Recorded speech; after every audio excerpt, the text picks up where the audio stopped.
Students, welcome to my YouTube channel. Previous video में हमने unit 2 cover करी थी, बीएससी सेकेंड सेमेस्टर फिज़िक्स की। अब हम यूनिट 3 कवर करेंगे इस वीडियो में। सबसे पहला टॉपिक है आपका kinetic model of gas theory. ठीक है, तो क्या अजम्पशंस थे काइनेटिक थ्योरी के, वो पढ़ने हैं आपको। तो 6 अजम्पशंस लिखे हुए हैं। तो यूनिट 3 का नेम क्या है आपका, kinetic theory of gases and gas laws. तो इसमें आप गैस लॉज पढ़ेंगे, काइनेटिक थ्योरी पढ़ेंगे गैसेस के लिए। ठीक है, तो सबसे पहले एजम्पशंस देखते हैं। तो एजम्पशंस क्या है काइनेटिक थ्योरी के, तो आपके 6 एजम्पशंस है। सबसे पहला एजम्पशन है gas consist of a large number of tiny molecules. Gas किससे मिलके बनी है, तो गैस छोटे छोटे मॉलिक्यूल से मिलके बनी है, जो कि बहुत ज़्यादा लार्ज नंबर में है। ठीक है, बहुत सारे छोटे छोटे मॉलिक्यूल से मिलके बनी है आपकी गैस। उसके बाद आपका सेकेंड पॉइंट है molecules are in continuous random motion. Molecules continuous random motion में, मतलब कि कभी भी वो स्टॉप नहीं होंगे, मूवमेंट करते रहेंगे। ठीक है, उसके बाद collisions between molecules and walls are perfectly elastic. जो कोलिजन होता है, कोलिजन मतलब टकराना। ठीक है, तो मॉलिक्यूल जब वॉल से टकराते हैं तो कोलिजन कैसा होता है, परफेक्टली इलास्टिक होता है। ऐसा काइनेटिक थ्योरी ने माना था, बट जब आप आगे देखोगे मैक्सवेल का डिस्ट्रीब्यूशन, तो वहाँ पर आपको पता चलेगा कि एक्चुअल में कोलिजन परफेक्टली इलास्टिक नहीं होते। ठीक है, लेकिन काइनेटिक थ्योरी ने क्या माना है कि कोलिजन्स परफेक्टली इलास्टिक हैं। देन उसके बाद जो मॉलिक्यूल्स का साइज़ होता है वो नेग्लिजिबल होता है compare to distance between them. जो मॉलिक्यूल्स के बीच का डिस्टेंस होता है, अगर उसको कंपेयर करोगे तो मॉलिक्यूल का साइज़ बिल्कुल नेग्लिजिबल होता है। उसके बाद no force of attraction repulsion except during collision. उसके बाद time of collision is very small. जो टाइम होता है कोलिजन का वो भी बहुत कम होता है, एकदम से टकरा जाते हैं। ठीक है, बहुत कम टाइम में ही। तो वैसे कोई फोर्स ऑफ अट्रैक्शन या रिपल्शन नहीं होता कोलिजन को छोड़ के। ठीक है, कोलिजन के दौरान हो सकता है लेकिन उसके अलावा नहीं होता। एंड उसके बाद जो कोलिजन का टाइम होता है वो बहुत कम होता है। बहुत कम टाइम में एकदम से कोलाइड करते हैं मॉलिक्यूल्स, एकदम से टकराते हैं। ठीक है, तो कोलिजन का टाइम जो होता है वो बहुत कम होता है। उसके बाद है आपका प्रेशर ऑफ गैस। ठीक है, तो आपको डेरिवेशन तो पढ़नी नहीं है, बट स्टिल मैं एक बार बता देती हूँ आपको। एंड आपको डायरेक्टली फॉर्मूला याद रखना होगा। ठीक है, जो फाइनल इक्वेशन है आपकी काइनेटिक थ्योरी की प्रेशर के टर्म्स में।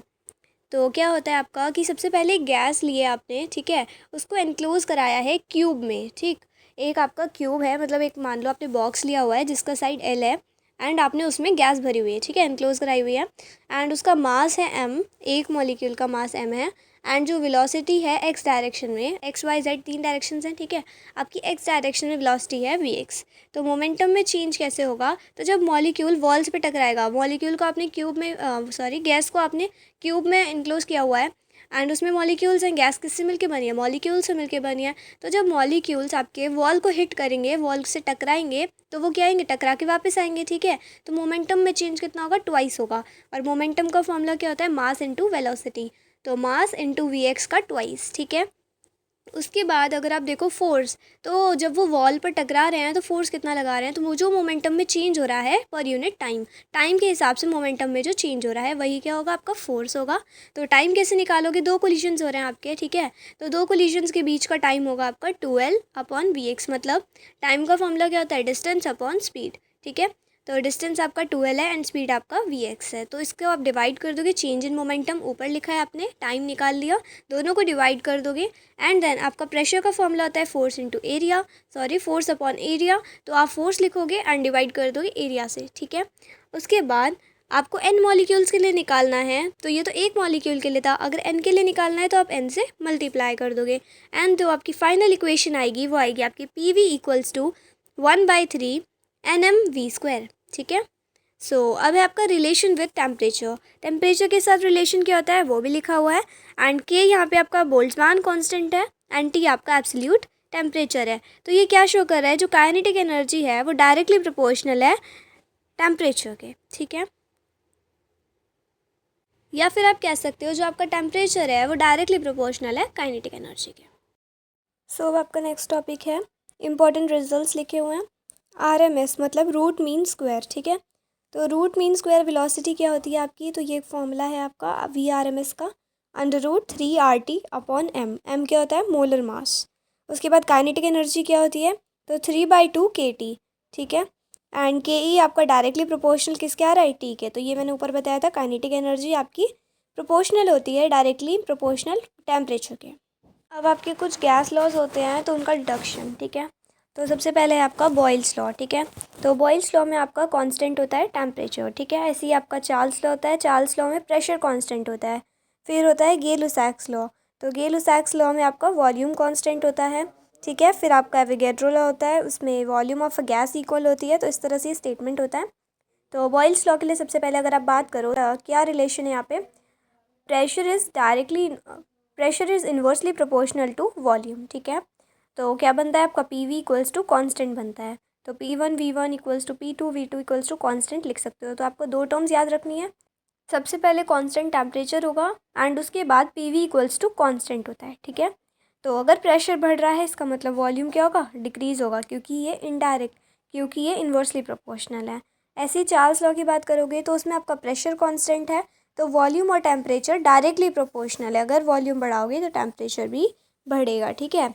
तो ये आपका आता है आइडियल गैस इक्वेशन से, P V equals to NRT। अगर पी को आप कांस्टेंट रख दोगे तो वी क्या आ जाएगा आपका V/T इक्वल्स टू कांस्टेंट, ठीक है। उसके बाद गे-लुसाक्स लॉ में भी ऐसे ही सेम होगा, पी और टी प्रोपोर्शनल होते हैं, डायरेक्टली प्रोपोर्शनल। तो वी आपका क्या होता है, कांस्टेंट होता है, तो P/T कांस्टेंट आता है इक्वल के, ठीक है। उसके बाद आपका एवोगैड्रो लॉ होता है, इसमें इक्वल वॉल्यूम्स ऑफ गैसेस होता है स्टेटमेंट, ठीक है। तो contain equal number of molecules, मतलब इसमें जो मॉलिक्यूल्स होते हैं वो इक्वल नंबर में होते हैं। तो वॉल्यूम आपका डायरेक्टली प्रोपोर्शनल होता है एन के, ठीक है। एन क्या है, नंबर ऑफ मॉलिक्यूल्स। तो at constant pressure and temperature पर ये काम होता है, क्योंकि इसमें वॉल्यूम की बात कर रहे हैं तो बाकी दोनों टर्म्स क्या होंगी, कांस्टेंट होंगी। आइडियल गैस इक्वेशन आप पढ़ते ही आ रहे होंगे, तो इसमें सारे लॉज कंबाइन हो जाते हैं। ऊपर जो आपने लॉज पढ़े, Boyle's law, Charles law, Gay-Lussac law, ठीक है। Boyle's law, Charles law, Gay-Lussac law सारे क्या हो जाएंगे, यहाँ पे कंबाइन हो जाएंगे। एवोगैड्रो लॉ, तो क्या आएगा आपका P V equals to NRT आएगा, ठीक। तो ये तीनों लॉज से मिलके, ये चारों लॉज से मिलके आपकी इक्वेशन बन जाएगी ideal gas equation, P V equals to NRT। P pressure, V volume, N number of moles, R gas constant, ठीक है, एंड टी एब्सोल्यूट टेम्परेचर। तो अब रिजल्ट क्या निकला कि thus using kinetic theory of gases we successfully derived all gas laws and established the relation between pressure, volume and temperature of gases. So I hope आपको ये topic समझ आए होंगे। सो अब आते हैं नेक्स्ट टॉपिक पर। नेक्स्ट टॉपिक है आपका Maxwell's law of distribution of velocities, ठीक है। बाकी सारे टॉपिक्स पढ़ा दिए हैं, इनको एक बार और लिखा हुआ है। तो Maxwell law of distribution of velocity क्या कहता है, अब in a gas molecule do not all move with the same velocity. सारे मॉलिक्यूल सेम वेलोसिटी से मूव नहीं करते, ठीक है। गैस में इतने सारे मॉलिक्यूल से मिलकर बनी है गैस, तो उसके जो सारे मॉलिक्यूल्स हैं वो सेम वेलोसिटी से मूव नहीं करते। सबकी वेलोसिटीज़ क्या होती हैं, डिस्ट्रीब्यूटेड होती हैं।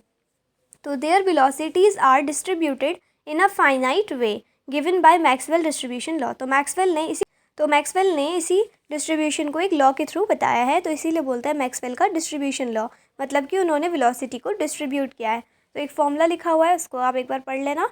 एंड यहाँ पर जो टर्म्स यूज़ हुई हैं, वी का मतलब है वेलोसिटी, एम का मतलब है मास ऑफ मॉलिक्यूल, टी का मतलब है टेम्परेचर, एंड के का मतलब है बोल्ट्जमान कांस्टेंट, ठीक है। तो FV/dV इसको क्या बोलोगे, number of molecules having velocity between V and V+dV। फिर इंपॉर्टेंट वेलोसिटीज़ लिखी हुई हैं।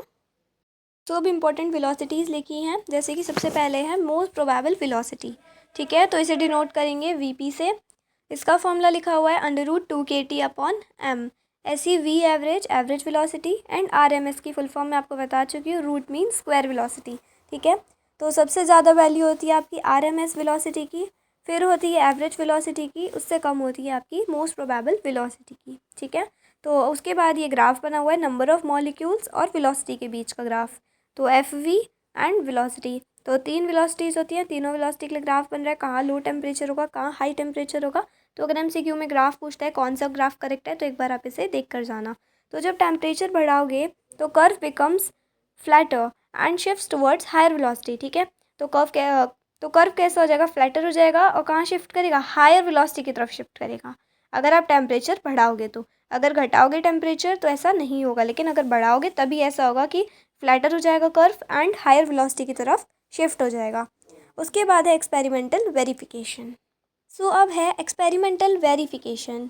तो मैक्सवेल ने जो अपना डिस्ट्रीब्यूशन लॉ दिया है उसे वेरीफाई भी किया है कुछ लोगों ने, है ना, कि जैसे अलग अलग साइंटिस्ट आते हैं वो चाहते हैं कि अब इसका वेरिफिकेशन करें ये एग्जैक्टली ठीक भी है या नहीं है, ठीक है। तो मॉलिक्यूलर बीम एक्सपेरिमेंट के द्वारा इसको क्या करा, वेरीफाई किया गया। तो एक एग्जाम्पल बताया हुआ है स्टर्न्स एक्सपेरिमेंट। तो उसमें क्या करा कि एक बीम ली गैस मॉलिक्यूल्स की, ठीक है, गैस मॉलिक्यूल्स की बीम को पास कराया छोटे छोटे होल से, स्मॉल होल से। तो जो वेलोसिटीज़ थी मॉलिक्यूल की उसको मेज़र किया गया कि गैस के अंदर जो भी मॉलिक्यूल्स हैं उनकी जो वेलोसिटीज़ हैं कि वो डिफरेंट डिफरेंट है या नहीं, किसको यूज़ करके, रोटेटिंग डिस्क को यूज़ करके उनको मेज़र किया। उसके बाद the observe distribution of velocities agrees with Maxwell law. फिर वो जो वेलोसिटी का डिस्ट्रीब्यूशन था जो देखा गया हमारे रोटेटिंग डिस्क के थ्रू, वो एग्री कर रहा था मैक्सवेल लॉ को। तो इसलिए वेरिफिकेशन हमारा क्या हुआ, सक्सेसफुल रहा। तो मैक्सवेल डिस्ट्रीब्यूशन लॉ एकदम करेक्ट है। उसके बाद है डिग्री ऑफ फ्रीडम। तो डिग्री ऑफ फ्रीडम क्या होता है, तो हमारे जो नंबर ऑफ़ इंडिपेंडेंट कोऑर्डिनेट्स होते हैं, तो हमारे जो नंबर ऑफ़ इंडिपेंडेंट कोऑर्डिनेट्स होते हैं जैसे कि एक्स हो गया, वाई हो गया, जेड हो गया, ठीक है, जो एक दूसरे पर इंडिपेंडेंट है, मतलब डिपेंड नहीं कर रहे हैं। तो जो total number of independent coordinates होंगे उनकी ज़रूरत होती है किसी भी मॉलिक्यूल की पोजीशन या एनर्जी को स्पेसिफाई करने के लिए। तो अगर आपको कोई भी मॉलिक्यूल है उसकी पोजीशन या एनर्जी बतानी है तो कितने नंबर ऑफ़ इंडिपेंडेंट कोऑर्डिनेट्स आप यूज़ कर रहे हो, वही क्या है, डिग्री ऑफ फ्रीडम है, ठीक है। तो कितने नंबर ऑफ़ इंडिपेंडेंट कोऑर्डिनेट्स की आपको रिक्वायरमेंट है किसी भी मॉलिक्यूल की पोजीशन या एनर्जी बताने के लिए, तो वही आपका डिग्री ऑफ फ्रीडम है। सो सबसे पहले है टाइप्स ऑफ मॉलिक्यूल्स। अगर आपके मोनो एटॉमिक है तो आपका डिग्री ऑफ फ्रीडम होगा 3, तीनों के तीनों ट्रांसलेशनल होंगे, ट्रांसलेशनल मोशन। उसके बाद अगर डायटोमिक की बात करो तो उसमें आपके दो होते हैं, ट्रांसलेशनल भी और रोटेशनल भी, ठीक है। तो अगर डायटोमिक में आपका लीनियर है, ठीक है, लीनियर के लिए आपका 3 ट्रांसलेशनल होते हैं प्लस 2 रोटेशनल होते हैं। और अगर नॉन लीनियर है तो आपके 3 ट्रांसलेशनल और 3 रोटेशनल होंगे। उसके बाद अगर पॉलीएटॉमिक की बात करो और लीनियर होगा तो आपके कितने होंगे, 5 होंगे, 3 रोटेशनल होंगे, 3 ट्रांसलेशनल होंगे और 2 रोटेशनल होंगे। तो ये जो काइनेटिक थ्योरी ऑफ गैसेज है ये क्या एक्सप्लेन करती है, गैस का बिहेवियर बताती है। एंड जो मैक्सवेल का लॉ है वो करेक्ट डिस्ट्रीब्यूशन दे रहा है मॉलिकुलर वेलोसिटीज़ का, ठीक है, जो कि एक्सपेरिमेंटली वेरीफाई भी हो गया। अब आपका ये लास्ट पेज है तो इस पर क्या टॉपिक लिखा हुआ है, law of equipartition of energy and its application, ठीक है। तो एनर्जी का इक्विपार्टीशन लॉ एंड उसकी एप्लीकेशंस पढ़नी है। तो according to this law when a gas is in thermal equilibrium, इस लॉ के अकॉर्डिंग जब गैस थर्मल इक्विलिब्रियम में होती है एट टेम्परेचर टी टेम्परेचर पर, तो जो एनर्जी है वो शेयर हो जाती है equally. The energy is shared equally among all the independent degree of motion, ठीक है। तो मैंने अभी जो आपको बताए थे इंडिपेंडेंट डिग्री ऑफ फ्रीडम, मतलब कि डिग्री ऑफ फ्रीडम कितने होते हैं आपके, है ना, उस हिसाब से मैंने आपको बताया था। तो each degree of freedom has an average energy of half kT, ठीक है। हर एक डिग्री ऑफ फ्रीडम की जो एवरेज एनर्जी होती है वो कितनी होती है, हाफ kT होती है, जहाँ पे K आपका बोल्ट्जमैन कांस्टेंट होता है एंड T आपका एब्सोल्यूट टेम्परेचर होता है। इस लॉ के अकॉर्डिंग आपको ये समझना है कि अगर कोई भी गैस आपकी थर्मल इक्विलिब्रियम में है T टेम्परेचर पर, तो जो उसकी एनर्जी होगी वो इक्वली शेयर हो जाएगी all independent modes of motion के बीच, ठीक है। तो जो भी आपकी डिग्री ऑफ फ्रीडम है सबके बीच एनर्जी क्या हो जाएगी, इक्वली शेयर हो जाएगी अगर आपकी गैस थर्मल इक्विलिब्रियम में है। और जिसका टेम्परेचर कितना है, थर्मल इक्विलिब्रियम में टेम्परेचर T है। थर्मल इक्विलिब्रियम का मतलब ये है आपका एंट्रोपी चेंज क्या हो जाएगा, 0 हो जाएगा अगर सिस्टम इक्विलिब्रियम में है तो when a gas is in thermal equilibrium, जब गैस थर्मल इक्विलिब्रियम में होगी टेम्परेचर T पर, तो एनर्जी इक्वली शेयर हो जाएगी among all independent degree of motion. So अब आपका नेक्स्ट टॉपिक है application to specific heat of gases. अगर आप आइडियल गैस की बात करोगे तो आपका फॉर्मूला लिखा हुआ है, ठीक है, CV का। उसके बाद अगर आपको CP के फॉर्मूले को देखना है तो CP के फॉर्मूले के लिए आप करोगे CV + NR, ठीक है। और आपका जो गामा है, गामा के लिए आप लिखोगे CP/CV, ठीक है। तो इससे एक फॉर्मूला निकल के आता है आपका F + 2/F, ठीक है। F आपका डिग्री ऑफ फ्रीडम होता है और सबके लिए अलग अलग फॉर्मूला है, CV के लिए अलग है, CP के लिए अलग है एंड गामा के लिए अलग है, ठीक है। तो ये क्या है, आपके स्पेसिफिक हीट ऑफ गैसेस के लिए है। तो ये एप्लीकेशन है स्पेसिफिक हीट ऑफ गैसेस की। तो आइडियल गैस के लिए आपका CV क्या होगा, CP क्या होगा और गामा क्या होगा। अब आपका है specific heat capacities of gases. तो टाइप्स ऑफ गैसेस, सबसे पहले मोनो एटॉमिक, ठीक है, फिर डायटोमिक, उसमें भी क्या होता है आपके लीनियर नॉन लीनियर केसेस होते हैं। तो ये जो मैंने आपको पीछे बताया था वही सेम चीज़ दोबारा लिखी हुई है, किसमें कौन से होंगे, डिग्री ऑफ फ्रीडम, एंड उसी हिसाब से आपको क्या करनी है, वैल्यूज़ पुटिंग करनी है, F की वैल्यू रखनी है, ठीक है। तो जब आप एफ की एन की वैल्यूज़ रखोगे, आर आपका एज इट इज़ रहेगा, तो आपका सी वी आ जाएगा, सी पी आ जाएगा और गामा आ जाएगा, ठीक है। तो सबसे पहले एक मैं बताती हूँ आपको, जैसे मोनो एटॉमिक के लिए अगर हम बात करें तो मोनो एटॉमिक के लिए सी वी का फॉर्मूला क्या होगा, मोनो एटॉमिक मतलब एन की वैल्यू 1 होगी, ठीक है। और डिग्री ऑफ फ्रीडम कितना लिखा है, 3 लिखा है, तो 3/2 आर हो जाएगा। अब सी पी के लिए देखो, सी पी के लिए आपका एफ कितना, एफ प्लस 2 है, ठीक है, और एफ आपका 3 है, तो 3 + 2 5, तो 5/2 आर हो जाएगा, ठीक है। अब आपका जो 5/2 आया है उसे डिवाइड कर दो 3/2 से, तो आपका कितना आ जाएगा, 5/3 आ जाएगा, तो अप्रॉक्स 1.67 आपकी गामा की वैल्यू होगी, ठीक है। ऐसे ही आपको डायटोमिक के लिए करना है, फिर नॉन लीनियर के लिए करना है, उसके बाद लीनियर के लिए करना है। तो ये वैल्यूज़ आपको पता होना ज़रूरी है, एग्जाम में डायरेक्ट क्वेश्चन आ जाते हैं इनके ऊपर। फिर उसके बाद आते हैं इंपॉर्टेंट पॉइंट्स। तो जब ऑर्डिनरी टेम्परेचर की बात करते हैं, साधारण टेम्परेचर पे, ज़्यादा टेम्परेचर नहीं करा है, ऑर्डिनरी टेम्परेचर है, तो वहाँ पे वाइब्रेशनल मोड्स जो है एक्साइटेड नहीं होते, मतलब वाइब्रेशनल मोड्स एक्टिव नहीं होते वहाँ पे डायटोमिक और पॉलीएटोमिक गैसेस के केस में, तो हम उन्हें इंक्लूड नहीं करते। तो इस हिसाब से आपके डिग्री ऑफ फ्रीडम कितने हो जाते हैं ऑर्डिनरी टेम्परेचर में, वो लिखे हुए हैं सबके हिसाब से, मोनोएटॉमिक है गैस या डायटोमिक गैस है। उसके बाद हाई टेम्परेचर की बात करते हैं, अगर आपने टेम्परेचर बढ़ा दिया तो वाइब्रेशनल मोड्स एक्साइटेड हो जाएंगे, ठीक है, वो भी एक्टिव हो जाएंगे, फिर वाइब्रेशनल मोड्स को भी आप क्या करोगे, ऐड करोगे, तो डिग्री ऑफ फ्रीडम की वैल्यू इंक्रीज़ हो जाएगी। और जब डिग्री ऑफ फ्रीडम की वैल्यू इंक्रीज़ हो जाएगी तो C V C P gamma भी बढ़ जाएंगे, ठीक है।